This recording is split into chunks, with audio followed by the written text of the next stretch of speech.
The Google Dinosaur game is a game nobody wants to see. It usually means you're in the middle of something important and now you don't have internet. No one wants to see this little dinosaur guy from trying to submit your test in a class that you're failing to try to look up and prove to your friend that no man's land did not take up half of Germany during World War I but not being able to. Everyone's seen this dinosaur guy at least once, but while you're experiencing emotions such as anger, sadness, frustration, rage, fear, defenestration, or disgust, there's always the option to press the spacebar. Now, Google has made tons of these small little doodle games, usually for holidays or anniversaries. I'm personally a big fan of the Halloween games. There's always been the ones that are slightly hidden, like the Breakout game that is currently no longer supported, but none of them have been quite baked into the browser as this one. It's an endless runner. You run, you dodge cactuses and pterodactyls trying to get a high score. That's all there is to it. In any other circumstance, this game would be nothing special, something you play for maybe 5 minutes max, but because it's in this little corner of the internet where you have no internet, it's been a little iconic.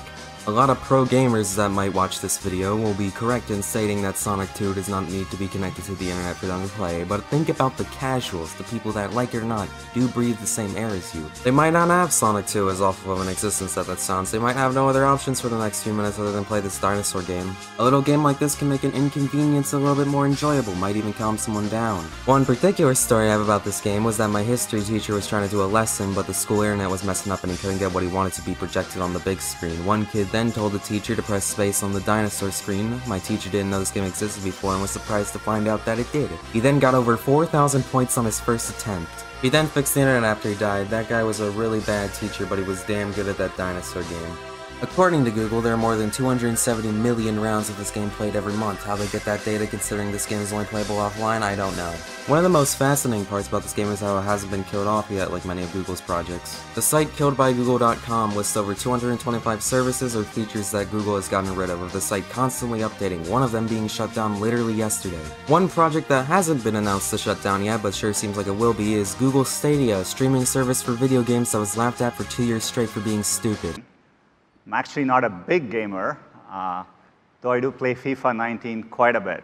Google Stadia could be a topic all by itself, but surprisingly, despite probably being one of the most no-brainer features for a gaming streaming service that you need to be connected to the internet at all times to use, Stadia does not have the Google Dinosaur game. I guess they didn't want to being too obvious. Stadia is and was pretty much doomed to fail from the start, but it still highlights how many of Google's ideas inevitably hit the trash can. The Dinosaur game probably won't be going anywhere anytime soon, but how long until it gets removed with Google giving out some dumb reason about not being used enough or whatever like they did with community captions? I'm still pissed off about that. This game has been available for 6 years. Will it last 6 more years? This was just a quick little April Fool's Day video. I had to cut out a whole section about Dante's Inferno maybe another time, but I'd like to thank this dinosaur made of less than 30 pixels for being around when I didn't want it to. Wait a minute, aren't April Fool's Day jokes supposed to be funny? Have like a joke about them? Did I do this wrong? Fuck.